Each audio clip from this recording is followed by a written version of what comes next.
తెలంగాణ పోలీసులు చేపట్టిన phone tapping case విచారణ రోజుకో మలుపు తిరుగుతోంది. తవ్వే కొద్దీ అనేక ఊహకు అందని వాస్తవాలు బయటకి రావడంతో విచారణ అధికారులు విస్తబోతున్నారు. అయితే నాటి ప్రభుత్వ పెద్దల మేరకు ఫోన్ ట్యాపింగ్ బాధ్యతలు చేపట్టిన special intelligence branch SIB DSP Praneeth Rao అతని బృందం స్వామి కార్యంతో పాటు స్వాకారము చెక్కబెట్టుకునేందుకు విషయం తాజాగా వెలుగులోకి వచ్చింది. మావోయిస్టు కార్యకలాపాలను పసిగట్టేందుకు వాడే అత్యాధునిక పరికరాలను విదేశాల నుంచి తెప్పించి వాటి సాయంతో స్థిరాస్థితి వ్యాపారులు, హవాలా వ్యాపారులు, సినీ నటులు, రాజకీయవేత్తలను టార్గెట్ చేసుకుని వందల కోట్ల ఆర్ధనే లక్ష్యంగా పనిచేసింది.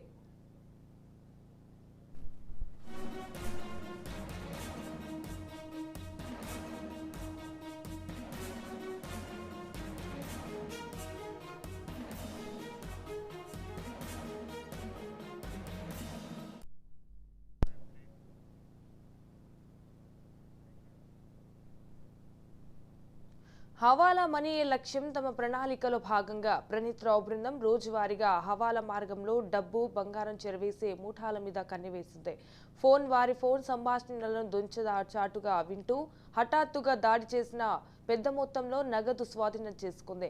లెక్కలో లేని ఆ సొమ్ము గురించి పోలీసు స్టేషన్లో ఫిర్యాదు చేయడానికి వారు ముందుకు రారు గనుక వారిని బెదిరించి అందించడానికి ఈ బృందం దండుకుంది.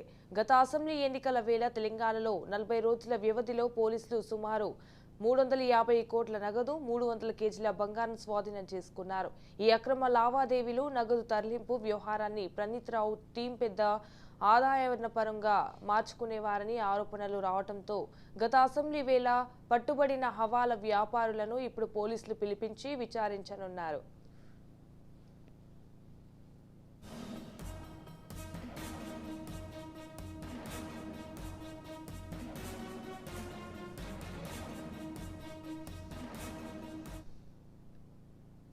తెలంగాణ పోలీసులు చేపట్టిన ఫోన్ ట్యాపింగ్ కేసు విచారణ రోజుకో మలుపు తిరుగుతోంది. తవ్వే కొద్దీ అనేక ఊహకు అందని వాస్తవాలు బయటకి రావడంతో విచారణ అధికారులు విస్తబోతున్నారు.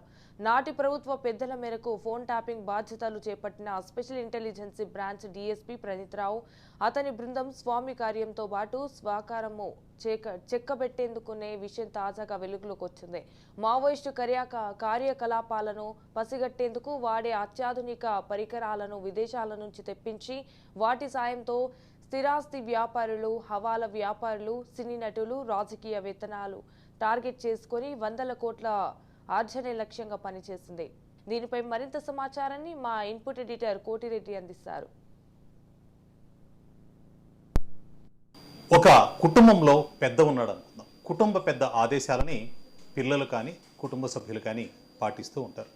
అయితే ఈ పెద్ద తప్పు చేయమని పిల్లలను కానీ కుటుంబ సభ్యులను కానీ ఒక్కసారి ప్రోత్సహిస్తే ఆ తప్పు ప్రభావం వారి జీవితాల మీద చాలా ఎక్కువగా పడుతుంది. ఎందుకంటే ఒక తప్పును ఆయన ప్రోత్సహించాడు, ఆయనకు తెలియకుండా వీళ్ళు వందల తప్పులు చేస్తూ ఉంటారు. తెలంగాణలో జరుగుతున్నటువంటి ఫోన్ ట్యాపింగ్ వ్యవహారం మీద బయటపడుతున్నటువంటి కొత్త కోణాలన్నీ ఈ విషయాలని ధృవీకరిస్తున్నాయి.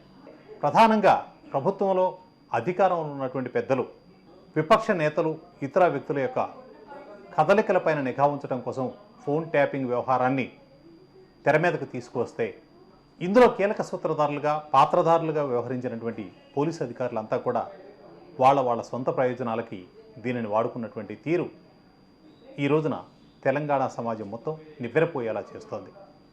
ప్రతిరోజు ఒక కొత్త కోణం బయటకు వస్తూనే ఉంది. ఇప్పటి వరకు వచ్చినటువంటి అంశాలే కాకుండా మరిన్ని అంశాలు వస్తూ ఉన్నాయి. బహుశా ఇవి ఇంకా పెరిగేటువంటి అవకాశాలే కనిపిస్తున్నాయి తప్ప ఈ ఫోన్ ట్యాపింగ్ వ్యవహారంలో ఇప్పుడప్పుడే తుది దశకు చేరేటువంటి పరిస్థితులు అయితే కనిపించడం లేదు. ఇందుకు ప్రధాన కారణం మెయిన్ ఎవరైతే చీఫ్గా వ్యవహరించారో, ఇంటెలిజెన్స్ చీఫ్గా ఉన్నటువంటి ప్రభాకర్ రావు దేశం దాటి వెళ్ళిపోవడం ప్రధాన కారణం. అతను ఇప్పటికే కొంతమంది అధికారులకి ఫోన్లో టచ్లోకి రావడం, ఇళ్లపైన సోదాలు, వాటిపైన తనకు సంబంధించినంత వరకు తనకు అనుకూలంగా చేయాలి అని అడగడం, వారెవరూ కూడా అందుకు అంగీకరించకుండా ప్రతిదీ అఫీషియల్ మెయిల్ చేయమని చెప్పడం, ఇవన్నీ కూడా బయటకు వస్తున్నటువంటి వార్తలు. ఇందులో అంటే ఏ అధికారికి ఫోన్ చేశారు, ఆయన ఏదో ఈ విషయానికి సంబంధించి నాకు వచ్చిందని చెప్పేటువంటి పరిస్థితి, వివరాలు ప్రభుత్వం బయట పెట్టే అవకాశం లేదు. కాబట్టి ఇవి ఊహాగానాలని అనుకుందాం. అయితే ఫోన్ ట్యాపింగ్ వ్యవహారంలో వీళ్ళు చేసినటువంటి పనుల్లో ప్రధానమైనది ప్రతిపక్ష నాయకులు ఇతర నాయకులని టార్గెట్ చేయటం కాకుండా హైదరాబాద్ నగరంలో వ్యాపారులు, వజ్రాలు, బంగారు వ్యాపారులు, అలాగే హవాలా రూపంలో డబ్బును తరలించేటువంటి వ్యక్తులు వీరి మీద ప్రధానంగా దృష్టి కేంద్రీకరించారు. గత ఎన్నికల సమయంలో దాదాపు 340 కోట్ల రూపాయల నగదు, 300 కిలోల వరకు బంగారం పట్టుకున్నారని చెప్తున్నారు. ఇదంతా కూడా అధికారిక లెక్కల్లో ఎంత, అనధికారిక లెక్కల్లో ఎంత అనేది ఇప్పటి వరకు తెలియలేదు. ఎందుకంటే హవాలా రూపంలో తరలించేదానికి ఎలాంటి ఆధారాలు ఉండవు కాబట్టి ఎక్కడ ఫిర్యాదు చేసేటువంటి అవకాశం లేదు. వారిపైన ఈ ప్రణీత్రావు కానీ, వారి బృందం కానీ, ప్రభాకరరావు అండ్ టీం కానీ, భుజంగరావు అండ్ టీం కానీ ఎవరైనా సరే బెదిరింపులకు పాల్పడితే వారు పలాయనం చిత్తగించడం తప్పితే ఫిర్యాదు చేసి మాకు ఈ అన్యాయం జరిగిందని చెప్పేటువంటి అవకాశం లేదు. సో హవాలా రూపంలో కానీ ఈ ఇట్లా అక్రమ మార్గాల్లో తరలేటువంటి చాలా నగదుని వీరంతా కూడా స్వాధీనం చేసుకొని సొంతం చేసుకున్నారు అని తెలుస్తుంది. అంటే ఇది ఎన్ఫోర్స్మెంట్ డైరెక్టరేట్ కూడా పరిశీలించాల్సినటువంటి అంశంగా కనిపిస్తోంది.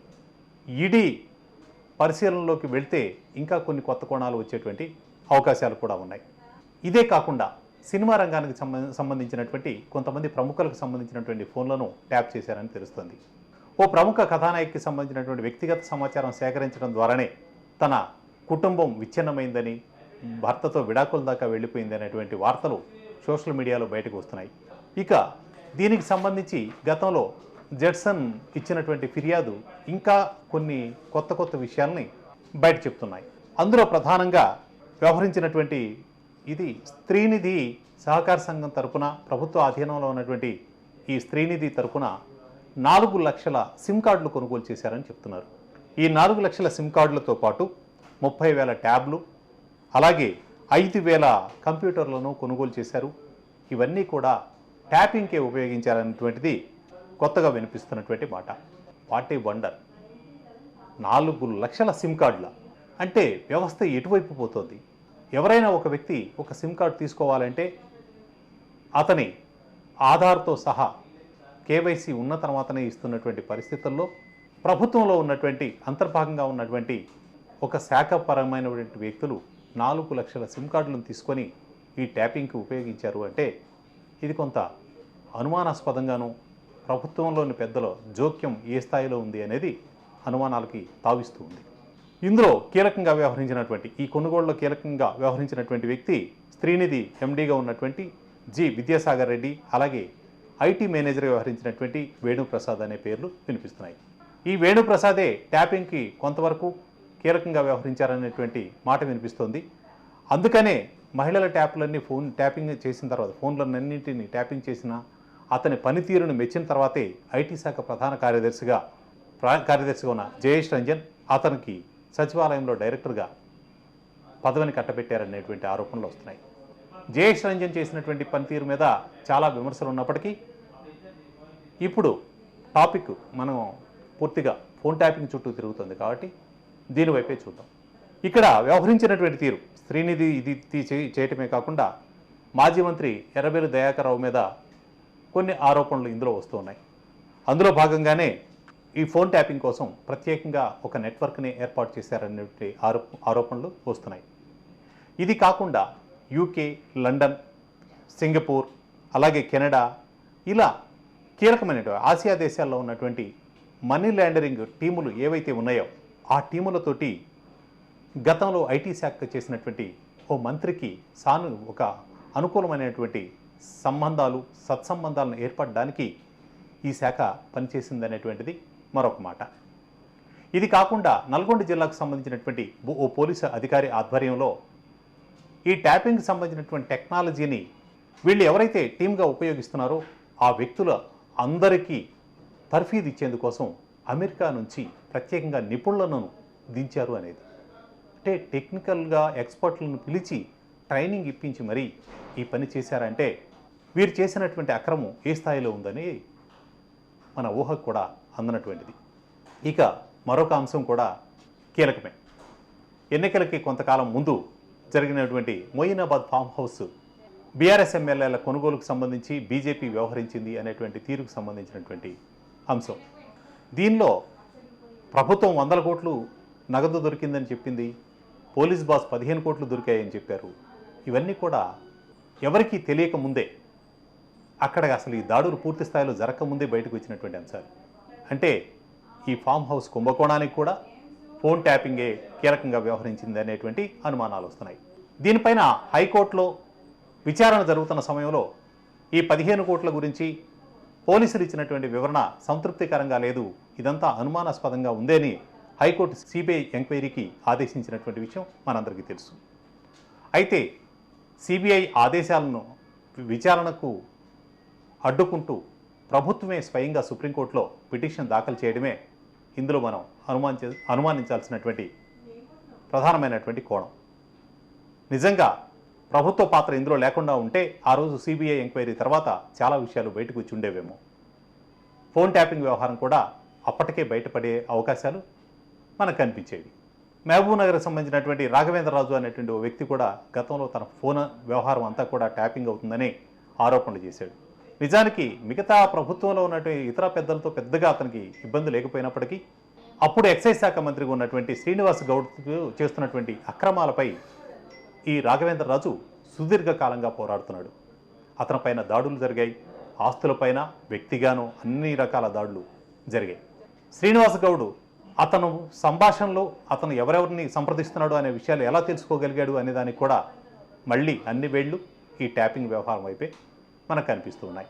సరే, ఇప్పటి వరకు మనం చెప్పుకున్నటువంటి ఈ అక్రమదారులు, అక్రమ దందాలు, హవాలా మణి, ఇక వ్యాపారులను బెదిరించడం, ఇవన్నీ ఇలా సంపాదించినటువంటి సొమ్మంతా ఎక్కడికి వెళ్ళింది?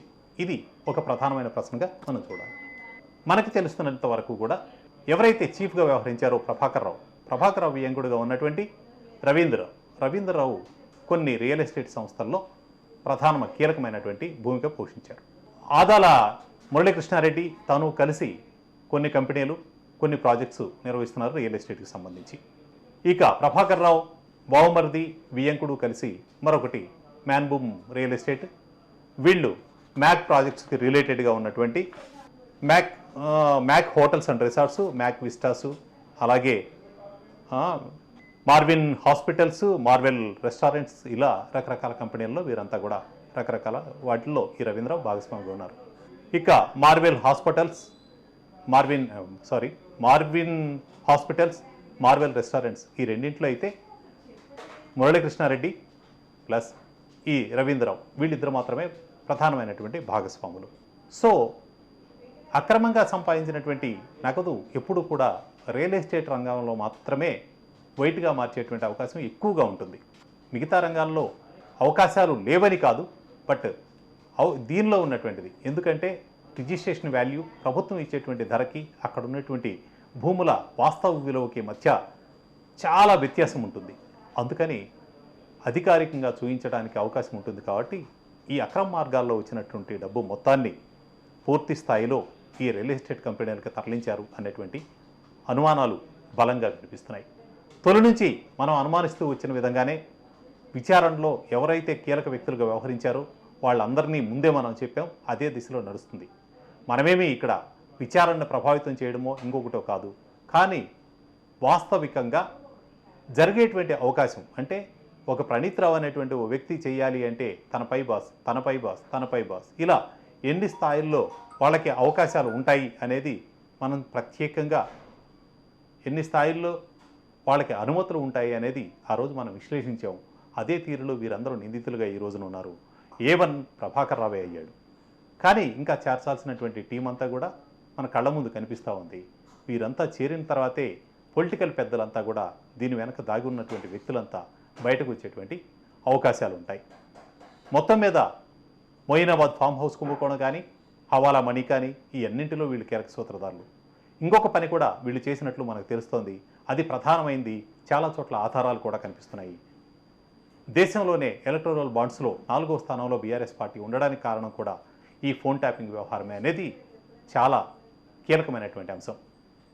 సంబంధిత వ్యాపారుల యొక్క ఫోన్లన్నీ ట్యాప్ చేసి వాళ్ళని రకరకాలుగా భయపెట్టి ఎలక్టోరల్ బాండ్స్ ద్వారా పార్టీకి ఫండ్ ఇచ్చేలాగా ఈ టీం అంతా కూడా ప్రోత్సహించింది అనేది కనిపిస్తున్నటువంటి వాస్తవం. హవాలా వ్యాపారులను బెదిరించారు, రియల్టర్లను అందరినీ బెదిరించారు. అలాగే మొయినాబాద్ కేసుకు సంబంధించి ఫోన్ ట్యాపింగ్ వ్యవహారాలు ఉన్నాయి. ఇతర విపక్ష నాయకులకు సంబంధించినటువంటి అన్ని ఫోన్లు ట్యాప్ చేశారు. అలాగే ఎవరైతే స్త్రీనిధికి సంబంధించినటువంటి మహిళలు ఉన్నారో వాళ్ళకి సంబంధించినటువంటి ఫోన్లన్నీ చేశారు. సినీ రంగానికి సంబంధించినటువంటి ప్రముఖులకు సంబంధించినటువంటి ఫోన్లన్నీ ట్యాప్ చేశారు. ఇక వీళ్ళు చేయనటువంటి అంశాలు ఏమున్నాయి అనేది ఇప్పుడు ప్రశ్న. బహుశా మరొక వారం రోజుల్లో దీనికి సంబంధించినటువంటి కీలక సూత్రధారులు మరికొంతమంది పట్టుబడిన తర్వాత దీనికి సంబంధించినటువంటి పూర్తి విషయాలు మరిన్ని వెలుగులోకి వచ్చేటువంటి అవకాశం ఉంటుంది.